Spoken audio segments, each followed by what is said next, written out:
கோர்சஸாக வரும், ப்ரொஃபஷ்னல் டிகிரிஸ்லேருந்து வரக்கூடிய இது. இது உடனே நம்ம படித்தவர்கள் படிக்காதவர்கள் அந்த மாதிரி பிரித்தெல்லாம் பார்க்கல. படிப்புன்றது it's requirement, it have to be done.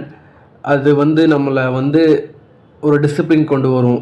படிப்பு அப்படின்ற ஒரு சில விஷயங்கள் பார்த்திங்கன்னா நமக்கு ஒரு முன்னேற்றத்தை கொடுக்கும், ஒரு தைரியத்தை கொடுக்கும், ஒரு தெளிவை கொடுக்கும்.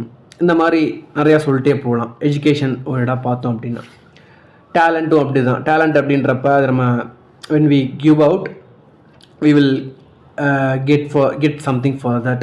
அது மட்டும் இல்லாமல் இது நம்ம டேலண்ட் மற்றவர்களுக்கு நிறையா பயன்படும் அப்படின்ற மாதிரி சொல்லலாம். அதுக்கப்புறம் பார்த்தீங்க அப்படின்னா ஸ்கில்ஸு,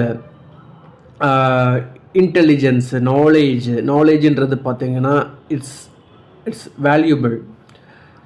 ஸோ இதெல்லாம் வச்சு ஒருத்தவங்க ஒரு